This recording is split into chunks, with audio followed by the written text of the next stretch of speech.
नमस्ते। हम रोज न जाने कितनी ही वेबसाइट्स पर क्लिक करते हैं, स्क्रॉल करते हैं, पढ़ते हैं, पर कभी सोचा है कि इन सब के पीछे की असली बनावट क्या है? आज हम वेब की बिल्कुल उसी बुनियाद को, उसकी नींव को समझने जा रहे हैं। तो हाँ, हर वेबसाइट की एक बुनियाद होती है, एक फाउंडेशन। और इस हिस्से में हम उसी सीक्रेट लैंग्वेज के बारे में बात करेंगे जो इंटरनेट के हर एक पेज को उसका रूप देती है, उसका आकार देती है। अच्छा, कभी ये सोचा है कि गूगल, यूट्यूब या कोई भी पसंदीदा न्यूज़ साइट, इन सब में कॉमन क्या है? मतलब बाहर से तो सब अलग-अलग दिखती हैं, है ना? पर अंदर से इन सबको एक ही जादुई धागा, एक ही चीज़ जोड़ती है। और वो धागा है HTML, यानी हाइपरटेक्स्ट मार्कअप लैंग्वेज। आप इसे इंटरनेट की दुनिया की पहली ईंट समझ सकते हैं। हर वेबसाइट, चाहे वो कितनी भी कॉम्प्लेक्स क्यों ना हो, उसकी नींव HTML से ही रखी जाती है। ठीक है, तो ये तो समझ आ गया कि HTML ज़रूरी है। पर सवाल ये है कि ये आखिर करता क्या है? इसका असली काम है क्या? देखिए, HTML का जो सबसे ज़रूरी काम है ना, वो है किसी भी वेब पेज का ढांचा, यानी कि उसका स्ट्रक्चर बनाना। इसको ऐसे समझिए, जैसे किसी बिल्डिंग का स्केलेटन होता है ना, बिल्कुल वैसा ही। अब सवाल ये है कि इस ढांचे का मतलब क्या है?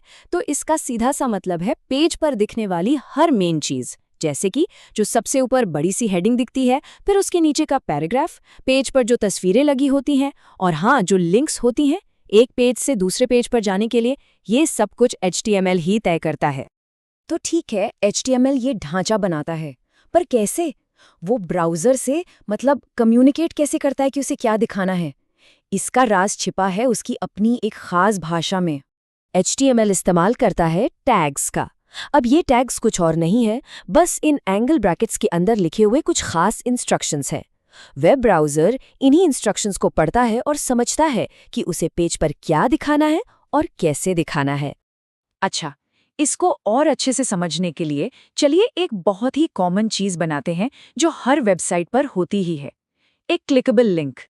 और इसकी खूबसूरती देखिए, इसकी सादगी में है। ये जो ए टैग है, ए का मतलब है एंकर। ये ब्राउज़र को बताता है कि भाई एक लिंक बनानी है। और कोड का जो href वाला हिस्सा है, वो बताता है कि ये लिंक जाएगी कहाँ।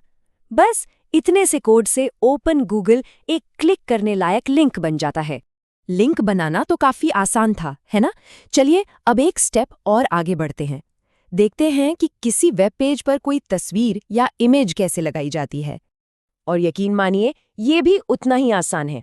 इमेज टैग ब्राउज़र को तस्वीर डालने का इंस्ट्रक्शन देता है, और जो SRC है, मतलब सोर्स, वो उसे बताता है कि कौन से फाइल दिखानी है। जैसे यहाँ image.jpg। देखा, टैग्स की मदद से वेब पेज का ढांचा बनाना कितना सीधा और लॉजिकल है। लेकिन जाहिर है, एक वेबसाइट सिर्फ ढांचे से तो नहीं बनती। उसका डिज़ाइन कैसा होगा, वो काम कैसे करेगी, ये भी तो ज़रूरी है। तो चलिए अब देखते हैं कि इस पूरी बड़ी पिक्चर में HTML कहाँ फिट होता है। ये जो टेबल है ना, ये तीनों के रोल को बहुत ही बढ़िया तरीके से समझाता है। सोचिए कि अगर एक वेबसाइट एक इंसानी शरीर है, तो HTML उसका कंकाल है, उसका स्ट्रक्चर। CSS है उसके कपड़े, जो उसे रंग, रूप और डिज़ाइन देते हैं। और जावास्क्रिप्ट वो है उस शरीर के एक्शन, जैसे चलना, बात करना, जो वेबसाइट को इंटरैक्टिव बनाते हैं। लेकिन याद रहे, नींव हमेशा HTML ही रहती है। तो चलिए फटाफट से रिकैप करते हैं कि हमने अब तक क्या सीखा है। देख लेते हैं कि सबसे ज़रूरी बातें कौन-कौन सी हैं। तो आज की 3 सबसे ज़रूरी बातें। पहली, HTML किसी भी वेबसाइट का ढांचा यानी स्ट्रक्चर तैयार करता है। दूसरी, ये काम करने के लिए टैग्स का इस्तेमाल करता है, जैसे लिंक के लिए A टैग और इमेज के लिए IMG टैग। और तीसरी और सबसे ज़रूरी बात, HTML ही वो बुनियाद है जिस पर CSS का डिज़ाइन और जावास्क्रिप्ट की फंक्शनैलिटी टिकी होती है। तो अब जब ये बेसिक बातें पता चल ही गई हैं, तो सवाल ये उठता है कि इस नई जानकारी से क्या बनाया जा सकता है? शायद एक सिंपल सा पोर्टफोलियो पेज, या आपने किसी पसंदीदा शौक के बारे में एक छोटा सा ब्लॉग।